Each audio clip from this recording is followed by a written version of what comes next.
Once I get to Tagaytay, where the air is rarefied, we'll just fly with a semi-glide. Once I get to Boracay, I'll be holding you so near with my beer. The locals cheer because we're together. Weather-wise, it's such a lovely day. Just say the words and we'll beat those birds down to Manila Bay. It's perfect for a boodle fight with friends, they say. So come fly with me, let's fly away. Once I get to Palawan, I'll be eating sinigang. We'll just hang on a catamaran, then we'll go to Baguio, where the sweetest strawberries grow. And then we'll know that the locals cheer because we're together. Weather-wise, it's such a lovely day. Just say the word and we'll meet those girls from the BWA. They're perfect for a gala night on Zoom, they say. Come fly with me, let's fly. Ma'am, sir, let's fly away.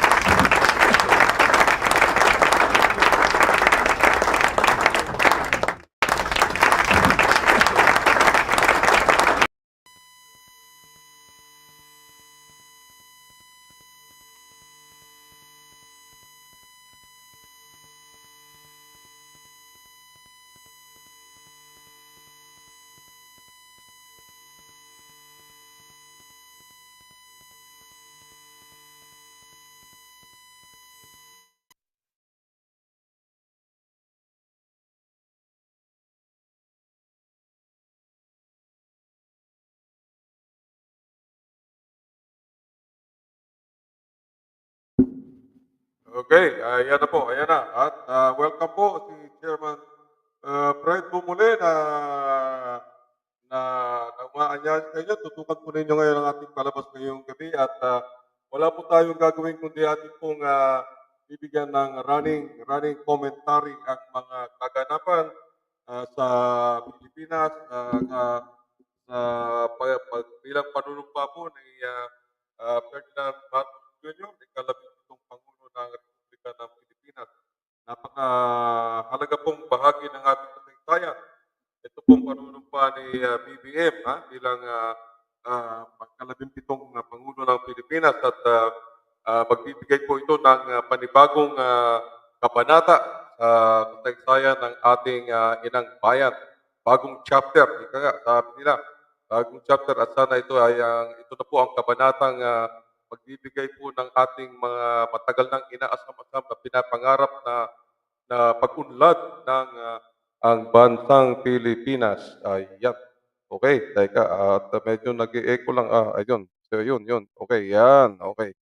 Ayan. Okay, pakita po natin. At, okay, so kanina po tanghali po naganap ito. Subalit atin pong ulitin para doon sa mga hindi nakatutok at hindi nila alam kung paano po hahanapin o tutukan ang mga kaganapan ng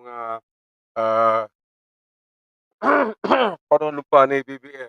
Alright, so unang-una po ay hanapin po natin ang arrival honors. Arrival honors na po ay isa sa mahalagang bahagi po yan ng seremonya. Yung pagdating po ng Pangulo ng kanyang tawag dito, yung kanyang convoy. Isang mahalagang ano po yan. Okay. So, in the meantime, ating pong tutukan at patugtog muna tayo ng isa pang bagay aling-alay po natin sa ating mga Pilipino sa mundo. Okay. Talaga pong tayong mga Pilipino ngayon ay nasa iba't ibang dako ng mundo. At kaya naman kailangan ay pagtulungan po natin na umunlad ng ating bayan. Meron po tayong magagawa bilang mga expatriate Filipinos or OFW o Overseas Filipino Workers. Malaki pong nagagawa natin na itutulong natin pamamagitan po ng pagpapadala po natin ng mga remittances sa ating mga kamag-anak sa Pilipinas at mahal sa buhay ay kahit po nakakatulong po tayo sa pag-survive ng ating ekonomiya ng Pilipinas. Bukod pa po doon sa kinikita po ng ating sariling bayan. Okay? So, ialay po natin ito ngayon sa panibagong yugto, panibagong kabanata ng ating kasaysayan bilang isang bansa.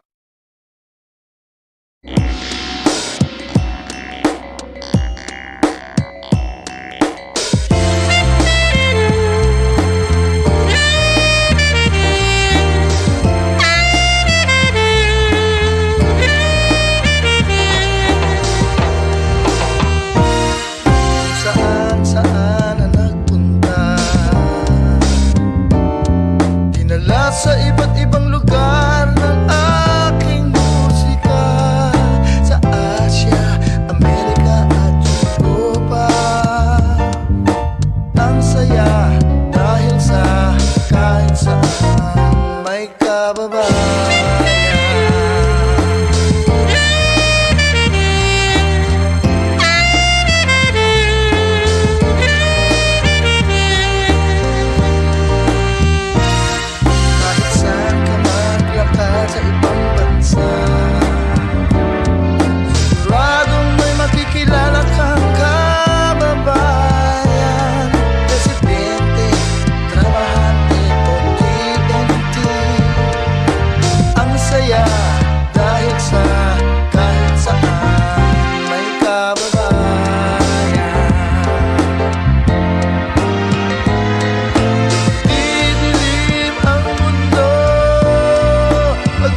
kapag tayo po ay nasa iba't ibang dako ng mundo, tayo po ang nagbibigay liwanag sa mga saan mang lugar sa ating mundo kung saan tayo may mga Pilipino.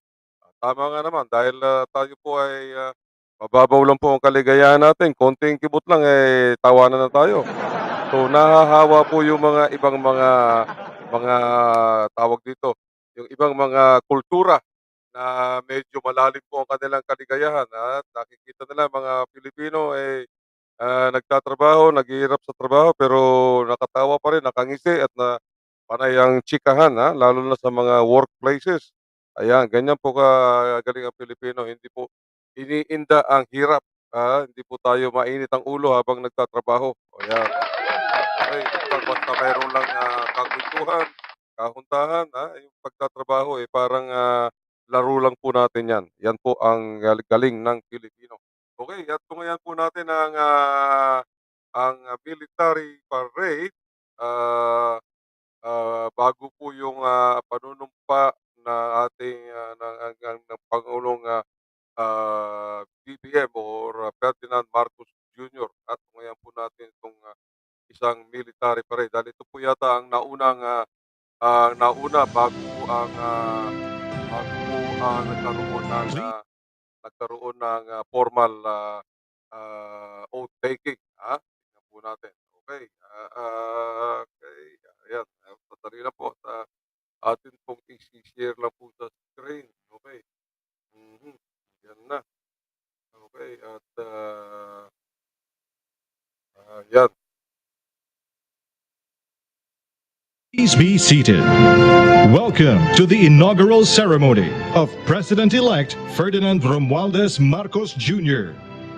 To begin, let us now witness and give a big round of applause to the military and civic parade.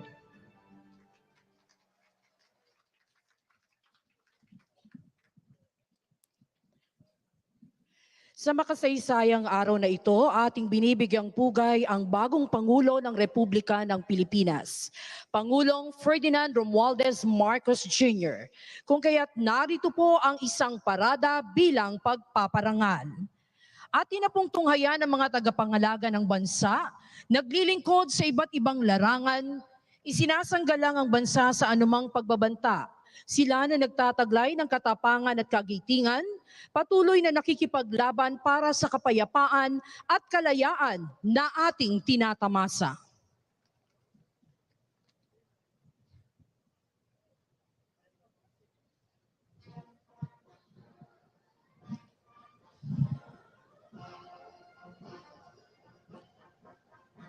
Bumubungad po ang parada na kinabibilangan ng ating core ng mga kadete ng Sandatahang Lakas at Pambansang Pulisya ng Pilipinas, gayon din po ang Tanod Baybayin.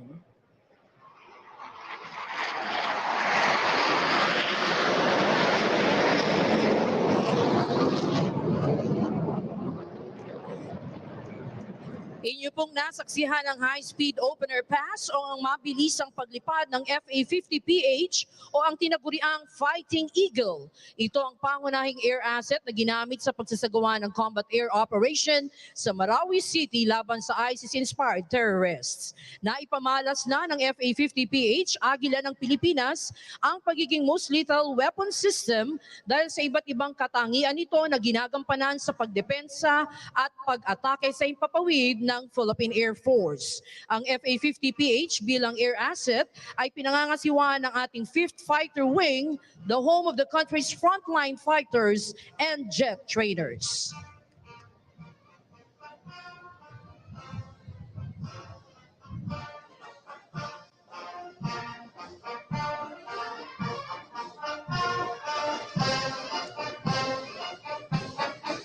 Nangunguna po sa ating parada ang pinagsamang banda ng Sandatahang Lakas ng Pilipinas.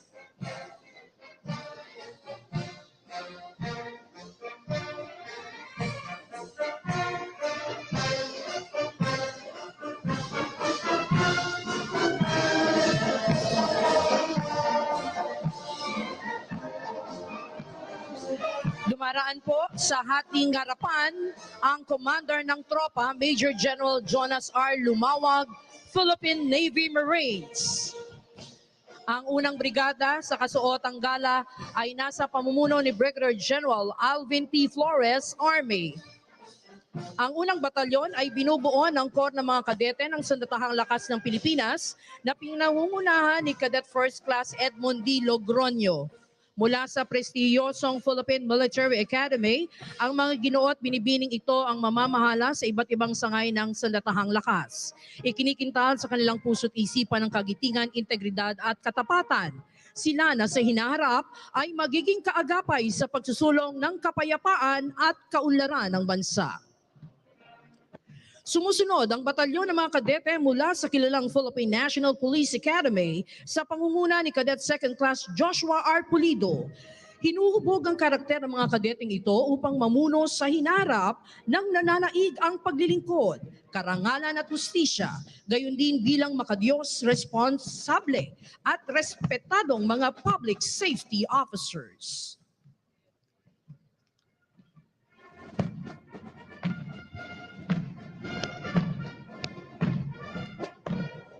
Mangyaring tumayo po ang lahat para sa pagdating ng watawat ng Pilipinas.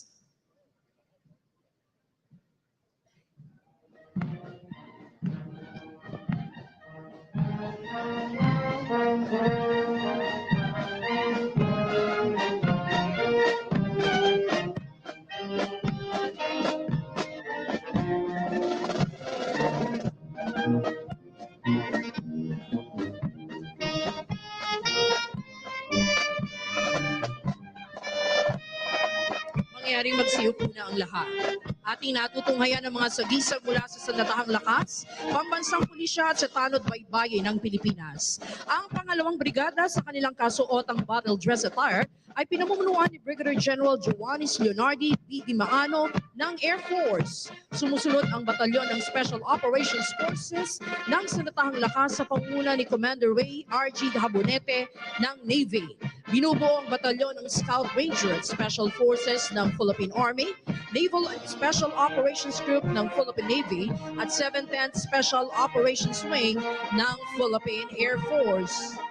Sila mga piling individual na ang kasanayan ay sa iba't ibang larangan at nakakaangat lalo na sa mga espesyal na operasyon.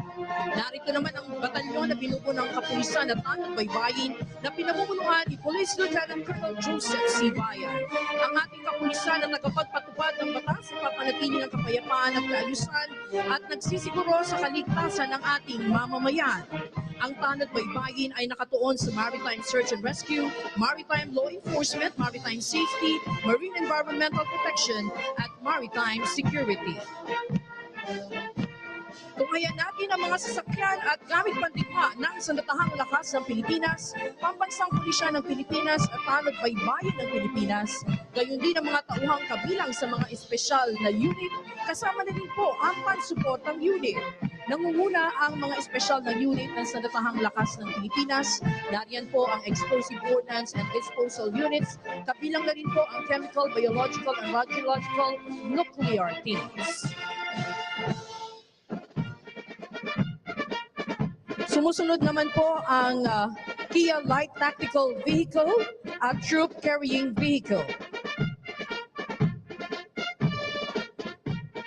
Narito rin po ang 11 metrong rigid hull inflatable boat ng Naval Special Operations Group ng Philippine Navy. Ginagamit ito sa mga espesyal na operasyon bilang suporta sa maliitang SEAL operation. Ang tinaguriang combat arm of decision ng Armor Assets. Nangunguna ang Commando V-150 na pangunahing nakadisenyo para sa panloob na operasyong pansiguridad ng bansa. Kasabay ang Seaborne Armored Fighting Vehicle ng Philippine Army na gumaganap para sa panloob na seguridad. Nariyan din po ang V-300 Armored Personnel Carrier ng Philippine Marine Corps, isang uri ng sasakyan na magagamit sa lupa o tubig man. Natutunghayan naman po natin ang artillery assets na binubuo ng mga kanyon ng Sandatahang Lakas ng Pilipinas. Nangunguna ang 20mm M39 anti-aircraft cannons at iniakma ito bilang ground-based weapons mula sa dating F-5 Freedom Fighters aircraft. Sumusunod ang Atmos 155mm howitzer system na binuo bilang shoot and scoot weapon na agarang magre-responde sa mahirap na kalupaan at kritikal na lugar. Kontrolado ito ng electronic suit na may inertial navigation system based gun, lane method at automatic loader.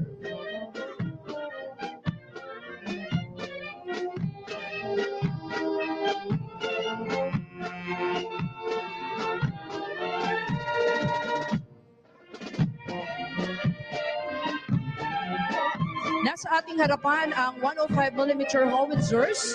Sumusuporta ang mga ito sa mga puwersang nasa gitna ng operasyong militar. Ang gamit pandigmang ito ay nagbibigay ng close fire support.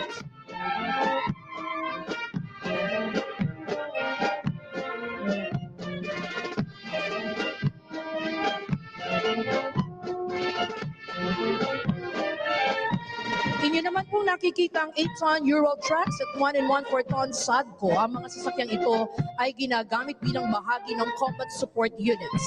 Gayon din sa panahon ng kagipitan, partikular sa humanitarian assistance and disaster response.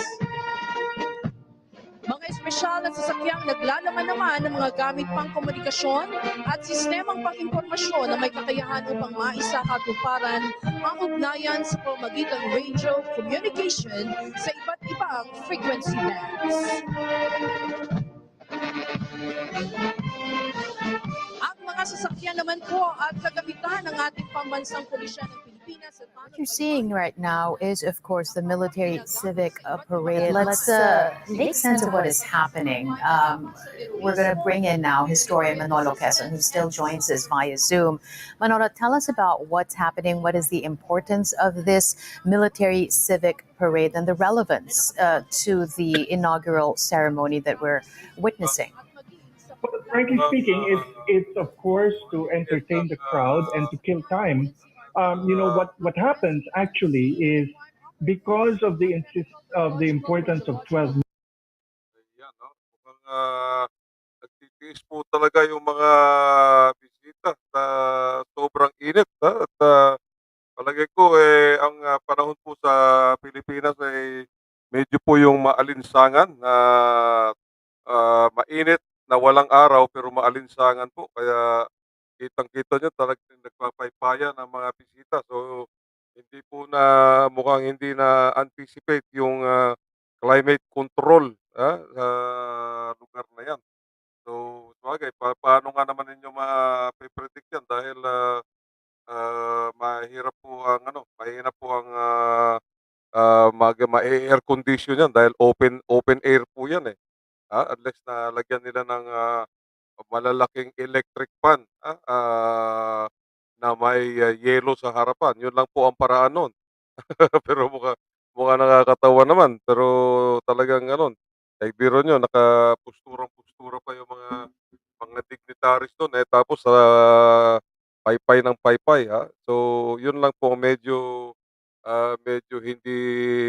medyo sablay lang po sa inaugurasyon ng BBM.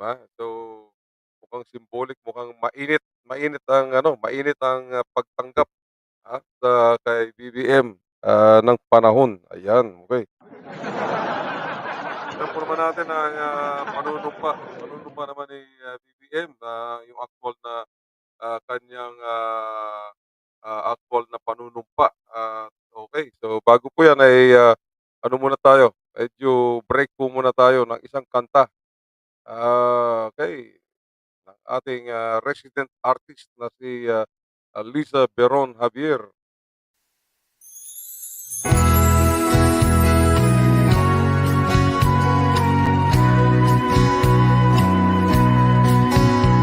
Bakit ang puso kong ito'y kumakaba? Di maintindihan kapag kita'y nakikita. Sa sulyap mo't mga ngiti, ako'y nadadala. Litong ito, di maintindihan. Katulad din pala kita ng naramdaman. Kung bakit tayo'y nauwi sa totohanan, buhat ng tanggapin kita. Sabi ko'y ikaw na, dahil unawa mong aking nakaraan. Dahil sa'yo, naghilom ang sugat sa aking puso. Buhay ko'y nagbago, ikaw ang nagturo. Sa piling mo, aking naramang inaluluha pa. Ngayon'y naging makulay ang mundo.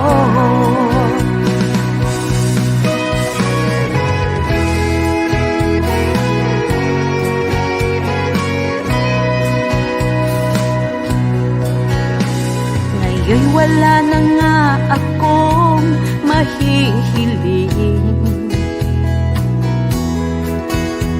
basta't kapiling ka, ito'y sapat na sa'kin.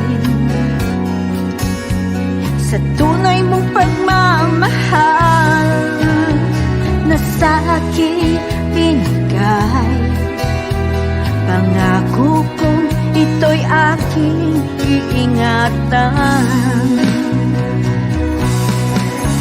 Dahil sa'yo, naghilom ang sugat sa aking puso. Buhay ko'y nagbago, ikaw ang nagturo. Sa piling mo, aking nalamang dinaluluha pa. Ngayon'y naging makulay ang mundo. Dahil sa'yo, naghilom ang sugat sa aking puso. Buhay ko'y nagbago, ikaw ang nagturo. Sa piling mo, aking nadamang inaluluha pa. Ngayon'y naging makulay ang mundo. Ikaw ang nagpakulay sa aking mundo.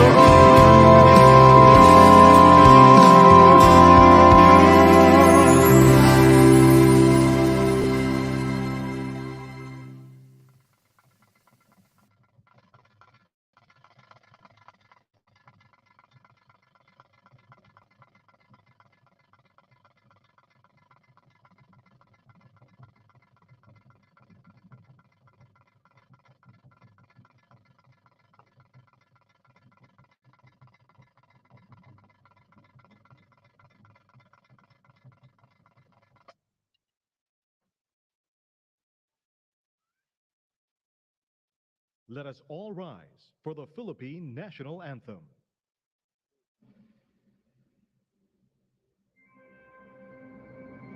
Bayang magiliw, perlas ng silanganan, alab ng puso, sa dibdib mo'y buhay. Lupang hinirang, duyan ka ng magiting, sa manlulupig, di ka pasisiil, sa dagat at bundok, sa simoy at sa langit mong baghaw. May dilag ang tula at awit sa paglayang minamahal. Ang kislap ng watawat mo'y tagumpay na nagdinigning. Ang bituing at araw niya kailan pa may di magdidilim. Lupa ng araw ng walhating pagsinta, buhay ay langit sa piling mo. Aming ligaya na ba't may mga api ang mamatay ng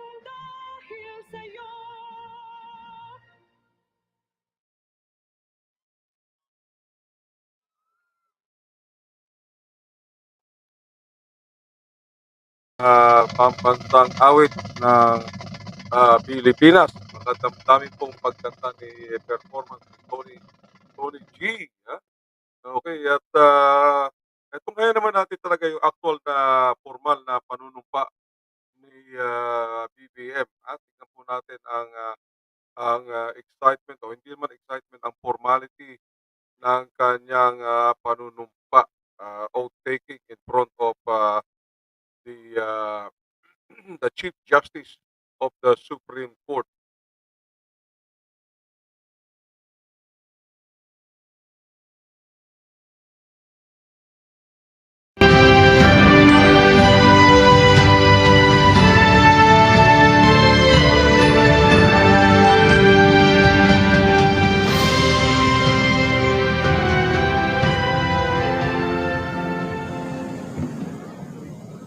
As the Senate President and co-chair of the joint public session of Congress that canvassed the votes for presidential and vice presidential candidates in the national elections held on the 9th of May, 2022.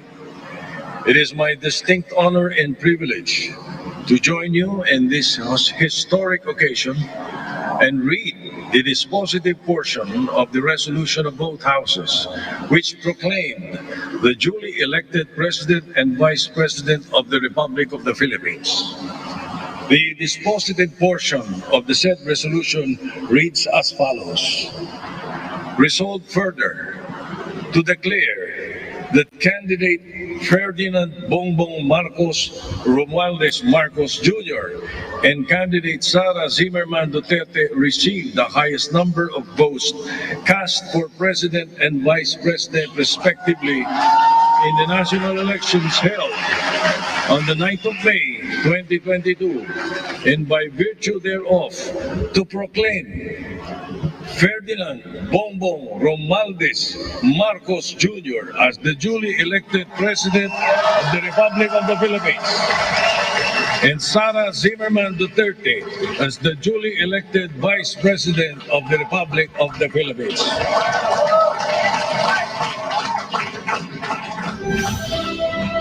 To administer the oath of office to President-elect Ferdinand Romualdez Marcos Jr., Chief Justice Alexander G. Gesmundo. May we request on stage Attorney Liza Araneta Marcos, Ferdinand Alexander Sandro Marcos, Joseph Simon Marcos, and William Vincent Marcos to witness the oath taking.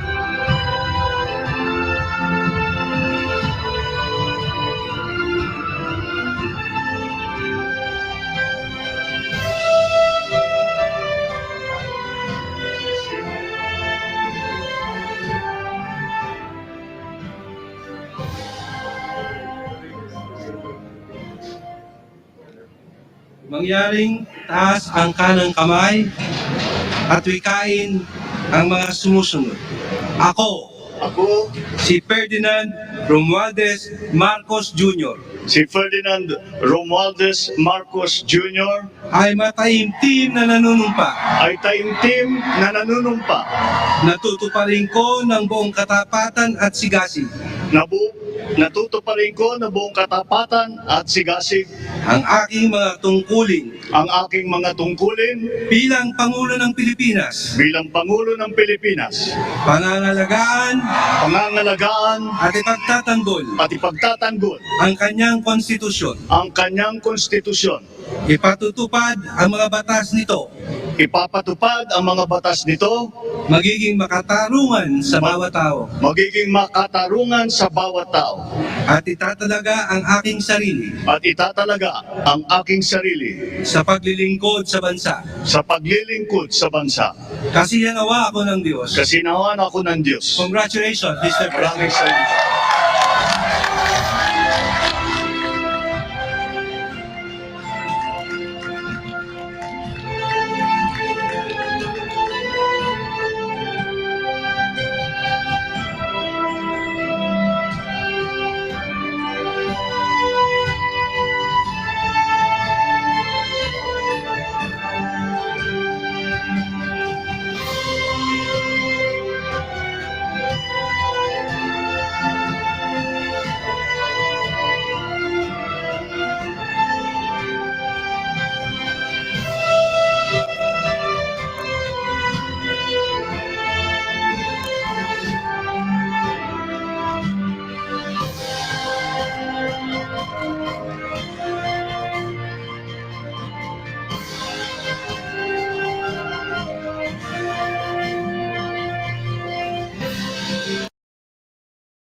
Yan po ang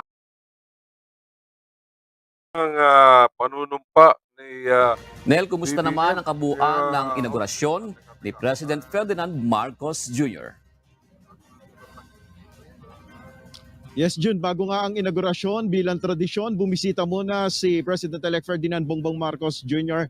sa Malacay.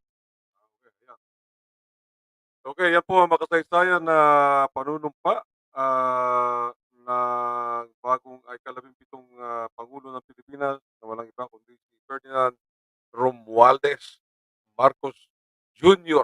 Ha? Okay, kapag natin mabanggit, Ferdinand Edralin, si Apo Lakay pala yun. Baka biglang bumangon.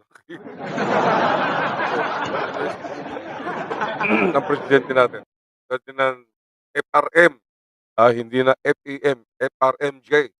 Yan po ang maging initial niya or Bong BBM. Mas madaling banggitin, mas madaling tanda ng BBM. Okay, bago po tayo magpatuloy, kagaya po sinabi natin kanina sa ating mga kabarangay, ay ating pong i-dedicate po itong buong isang oras natin programa ng Global Pinoy Show upang maipakita natin ang mga live stream na important or important part nung panunumpa oath-taking ceremonies ng bagong Pangulo ng Pilipinas, si BBM, ika-17. So, yung mga highlights na po, hindi naman po lahat. At of course, ang pinaka-highlight po niyan ay ang kanyang 27 minutes na talumpati. Ayan. So, tingnan natin kung atin na pong kasalang po yan bago tayo maubusan ng oras. Okay?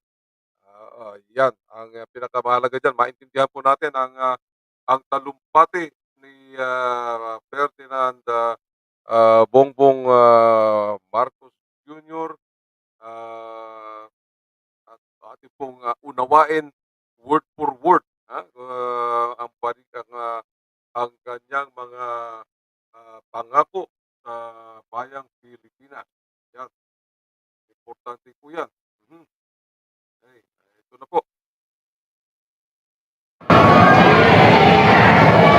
His Excellency David Hurley, Governor General of Australia, and First Lady Linda Hurley, Their Excellencies, Special Envoys, and Heads of Delegations, His Excellency, Most Reverend Charles John Brown, and the esteemed members of the Diplomatic Corps, Vice President Sara Duterte,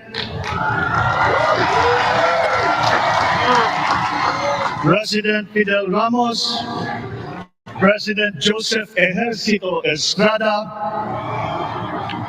President Gloria Macapagal Arroyo,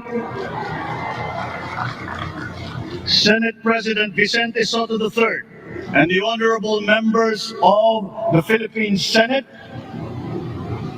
House Speaker Lord Alan J. Velasco, and the honorable members of the House of Representatives, Chief Justice Alexander Gesmuno, and the honorable justices of the Supreme Court, of course, First Lady Lisa Araneta, and my children, Alexander, Sandro, Simon, and Vincent. I cannot proceed without a special greeting, of course, to the former First Lady Imelda Romualdez Marcos.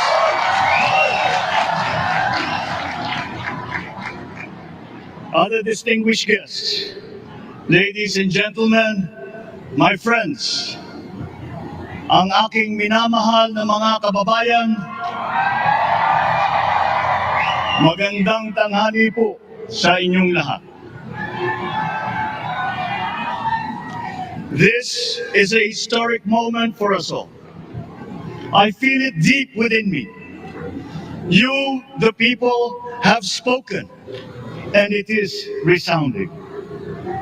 When my call for unity started to resonate with you, it did so because it echoed your yearnings, mirrored your sentiments, and expressed your hopes for family, for country, and for a better future. That is why it reverberated and amplified as it did, to deliver the biggest electoral mandate in the history of Philippine democracy.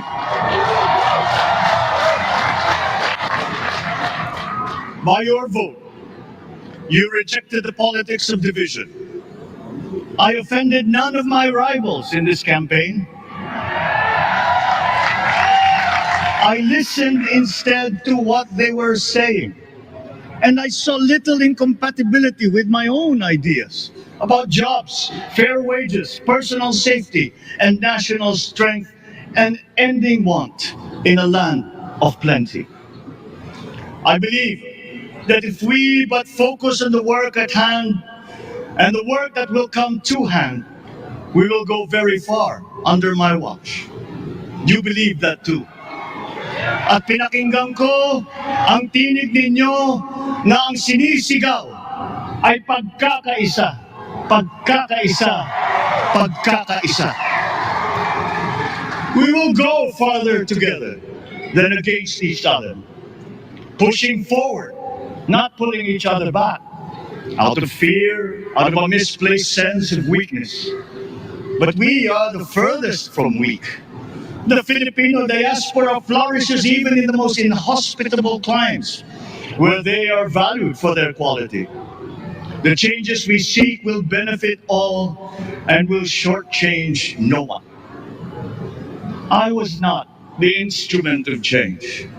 You were that. You made it happen.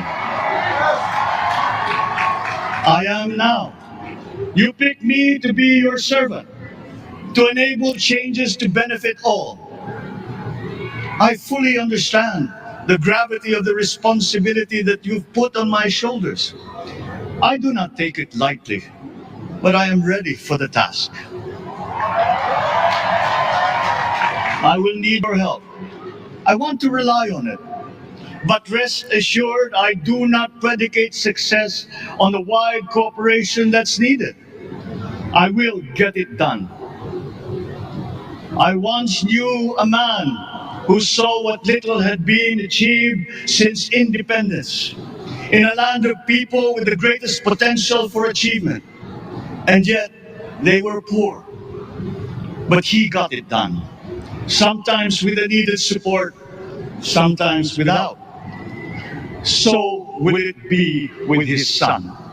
You will get no excuses from me.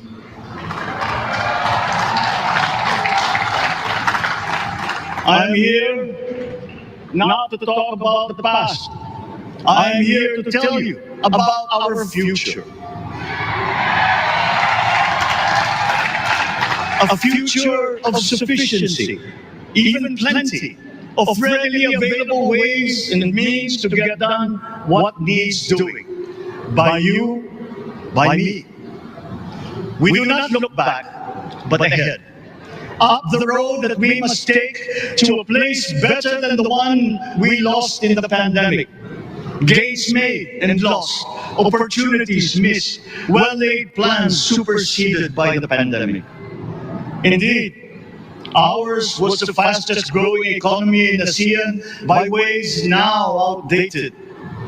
We shall be again by radical change in the way the world must now work to recover what we have lost in that fire and move on from there. We face prospects of the spread of the war abroad, of which we are totally blameless. We seek friendship with all. But countries like ours will bear the brunt of it. And if the great powers draw the wrong lessons from the ongoing tragedy in Ukraine, the same dark prospect of conflict will spread to our part of the world. Yet, there is more out there. Like going forward by new ways of doing that the pandemic forces to adopt. A stronger resilience, quicker adaptability. They are our best prevention. They are our best protection. quiet reflection in a rough and tumble campaign of a breadth and intensity never experienced revealed some of them, such as a willingness to listen despite the noise, the hesitation to quarrel over differences, and to never, ever give up hope of reconciliation. These gave me the peace to ponder deeper. There are hints of a road not taken that could get us out of here quicker, to something better, something less fragile. There is also what you, the people, did to cope, but this time empowered by new techniques and more resources. You got by, getting some of what you needed with the massive government help, and for this I thank my predecessor for the courage of his hard decisions. But there is a way to put more means and choices in your hands. I trust the Filipino. Imagine how much more you'd achieve if government backstops instead of dictating your decisions. Always there to pick you up when you fall, giving what you need to get past a problem.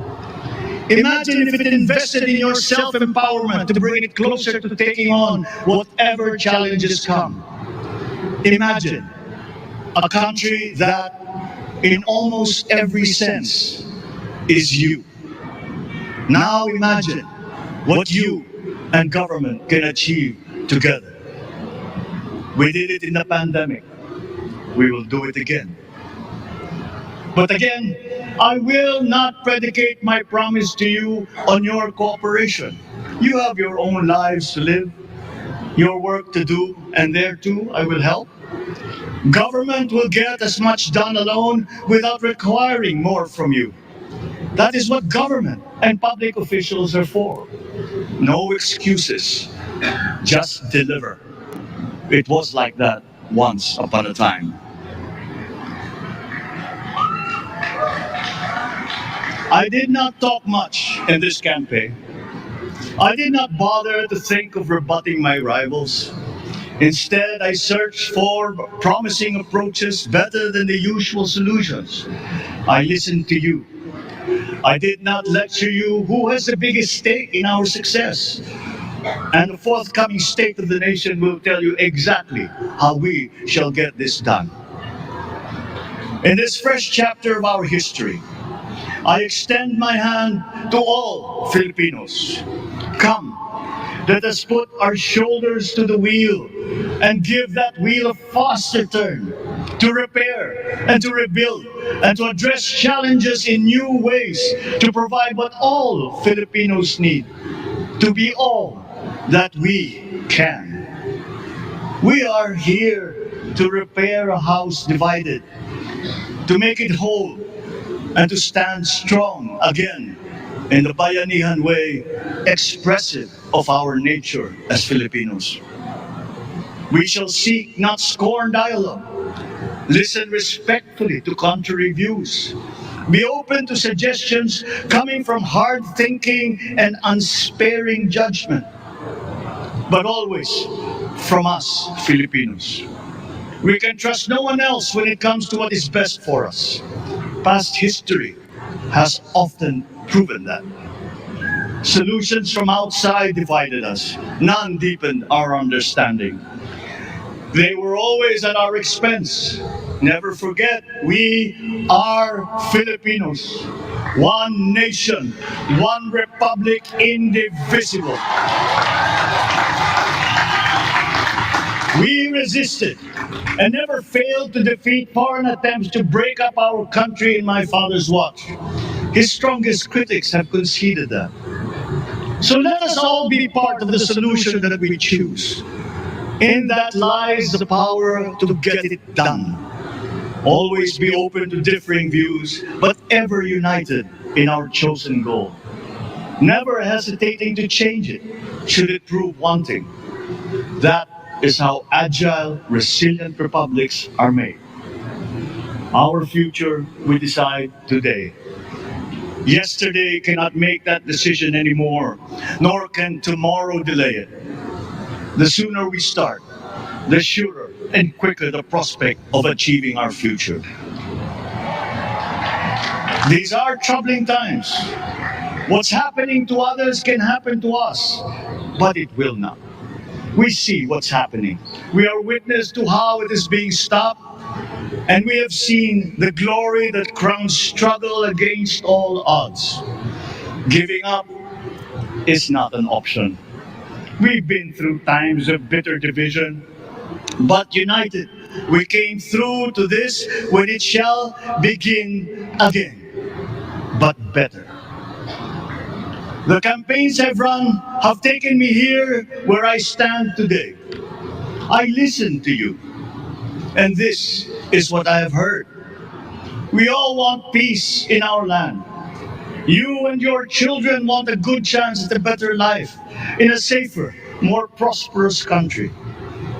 All that is within reach of a hard-working, warm, and giving race. Your dreams are mine. Pangarap nyo ay pangarap ko. How can we make them come true? How can we do it together? But I will take it as far as anyone with the same faith and commitment can, as if it depended entirely on himself. Sa pangarap na maging mapayapa ang ating bansa, ang pangarap nyo ay pangarap ko. Sa pangarap na maging maunlad ang ating bansa, ang pangarap nyo ay pangarap ko. At sa pangarap na maging mas masinang ang kinabukasan natin at ng ating mga anak, ang pangarap nyo ay pangarap ko. We are presently drawing up a comprehensive, all-inclusive plan for economic transformation. We will build back better by doing things in the light of the experiences that we have had, both good and bad. It doesn't matter. No looking back in anger or nostalgia. In the road ahead, the immediate months will be rough, but I will walk that road with you. The pandemic ravaged bigger economies than ours. The virus is not the only thing to blame. What had been well built was torn down. We will build it back better. The role of agriculture cries for the urgent attention that its neglect and misdirection now demands. Food self-sufficiency has been the key promise of every administration. None but one delivered. There were inherent defects in the old ways and in recent ways too. The trade policy of competitive advantage made the case that when it comes to food sufficiency, a country should not produce, but import what other countries make more of and sell cheapest. Then came Ukraine. The most vulnerable when it comes to food are the countries furthest away from the conflict, those bearing no blame for provoking it. Yet they face the biggest risk of starvation. If financial aid is poured into them, though it never is, there is nothing to buy. Food is not just a trade commodity. Without it, people weaken and die. Societies come apart. It is more than a livelihood. It is an existential imperative and a moral one. An agriculture damaged and diminished by unfair competition will have a harder time, or will have no prospects at all of recovering. Food sufficiency must get the preferential treatment the richest free trade countries always gave their agricultural sectors. Their policy boils down to don't do as we do. Do what we tell you to. I am giving that policy the most serious thought if it doesn't change or make more allowances for emergencies with long-term effects. There is a parallel problem in our energy supply. Sufficient fossil fuel-free technology for whole economies has yet to be invented. And it is not seriously tried by rich countries. Again, consider the response of the richest countries to the war in Ukraine. But surely, A free world awash with oil can assure supplies. Or we will find a way. We are not far from oil and gas reserves that have already been developed. What we teach in our schools, the materials used must be rethought. I'm not talking about history. I'm talking about the basics, the sciences, sharpening theoretical aptitude and imparting vocational skills, such as in the German example, alongside the national language, with equal emphasis and facility in a global language, which we had and lost. Let us give OFWs all the advantages we can for them to survive and to thrive. Our teachers from elementary up are heroes fighting ignorance with poor paper weapons. We are condemning the future of our race to menial occupations abroad. Then they are exploited by traffickers. Once we had an education system that prepared coming generations for more and better jobs. There is hope for a comeback. Vice President and soon-to-be Secretary of Education, Sara Duterte Carpio, will fit that mission to a T. We won't be caught unprepared, under-equipped, and understaffed to fight the next pandemic. To start with, we never got over the pandemic of poor, if any, free public health. The last major upgrade of a public health system, exemplified by the resources poured into PGH, predates the current shambles by 3 generations. Our nurses are the best in the world. They acquitted themselves with the highest distinction abroad, having suffered even the highest casualties. With the same exemplary dedication, at home, they just got by. They are out there because we cannot pay them for the same risk and workload that we have back here. There will be changes starting tomorrow. I am confident because I have an OPLE in my cabinet. There were shortcomings in the COVID response. We will fix them out in the open. No more secrets in public health. Remember, I speak from experience. I was among the first to get COVID. It was not a walk in the park. My father built more and better roads, produced more rice than all administrations before his. President Rodrigo Roa Duterte built more and better than all the administrations succeeding my father's.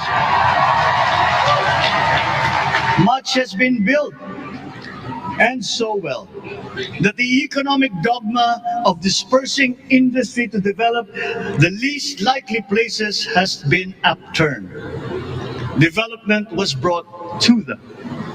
Investors are now setting up industries along the promising routes built.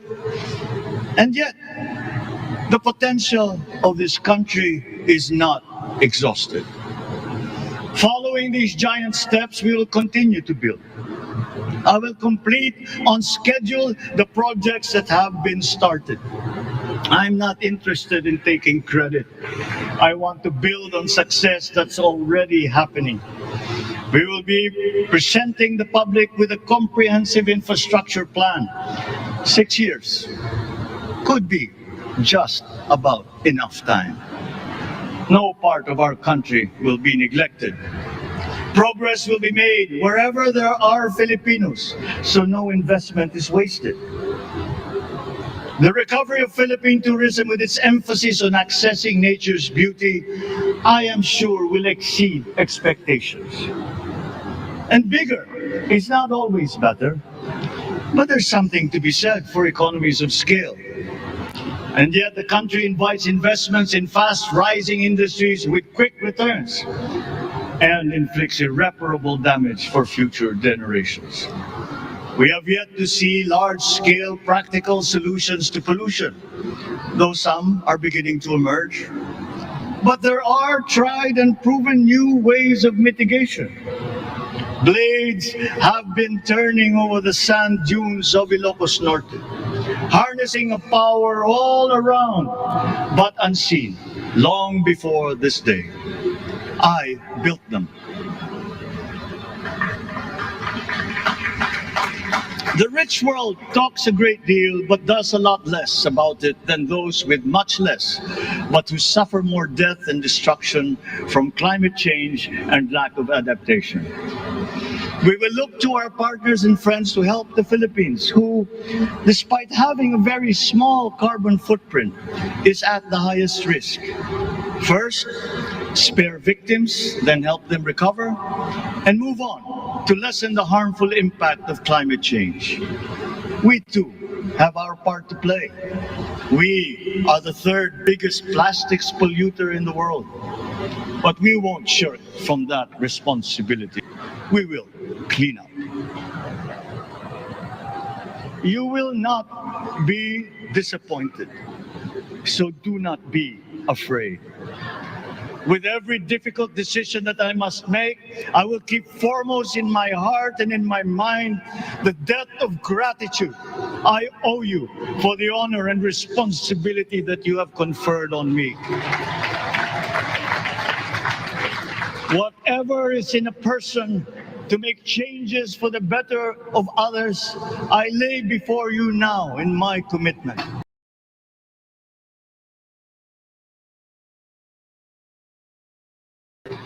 But I will not spare myself from shedding the last bead of sweat or giving the last ounce of courage and sacrifice.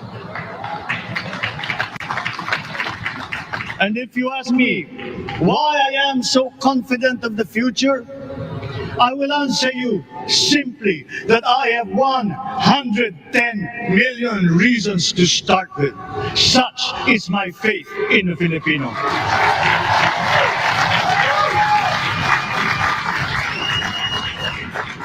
Believe, have hope. The sun also rises like it did today and as it will tomorrow. And as surely as that, we will achieve the country all Filipinos deserve. God bless the Philippines. God bless our work. Maraming salamat po sa inyong lahat. Mabuhay ang Pilipinas. Magandang tanghali po. Okay, yan po ang talagang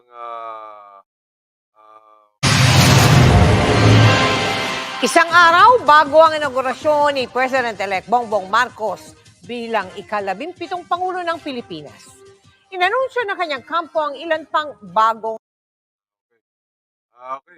so talagang nakita niyo naman talagang madamdamin ang speech ni BBM.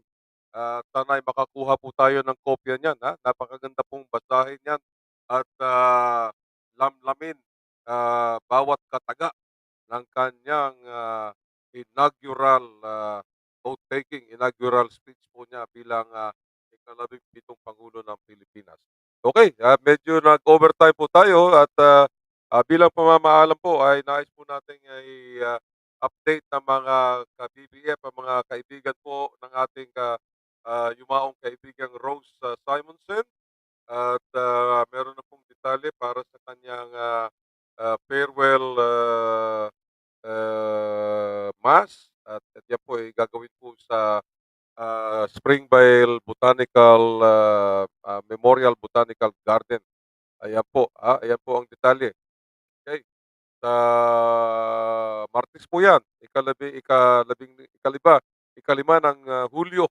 Oh, last day nga pala ng June ngayon. Nako, last day na ng June. Ano ba yan? Napakabilis na panahon. Tapos na po ang kalahating taon. Ang 2022, nasa pangalawang bahagi na po tayo ng taon. So, yan po ang announcement para sa burial ceremonies ni Rose Simonson. Ayan, okay.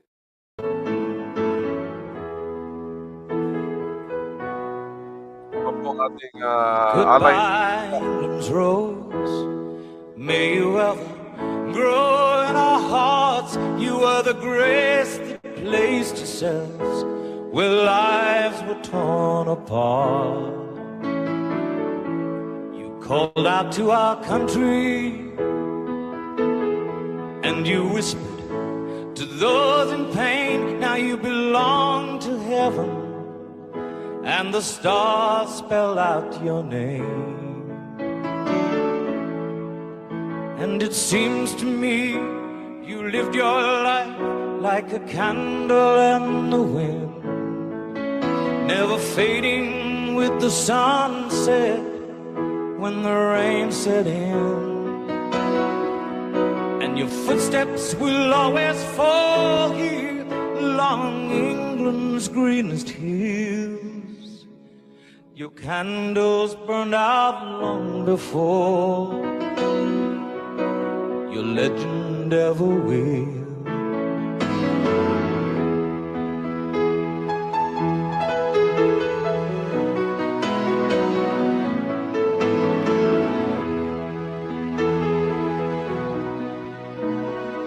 Loveliness we've lost, those empty days without your smile. This torch we'll always carry for our nation's golden child. Even though we try, the truth brings us to tears. All our words cannot express the joy you've brought us through the years.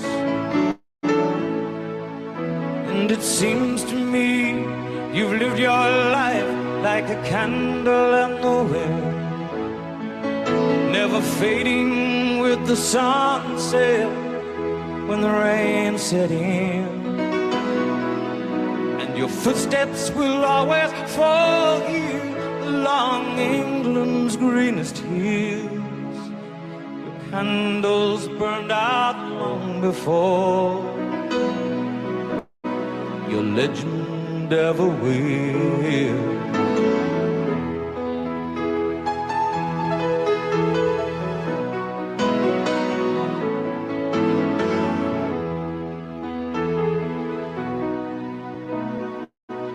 Goodbye, England's rose, may you ever grow in our hearts. You were the grace that placed yourselves where lives were torn apart.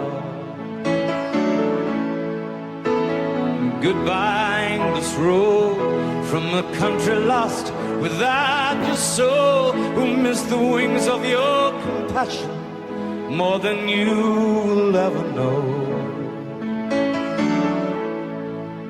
And it seems to me you've lived your life like a candle in the wind, never fading with the sunset when the rain set in. And your footsteps will always fall here along England's greenest hills. Your candles burned out long before your legend ever will.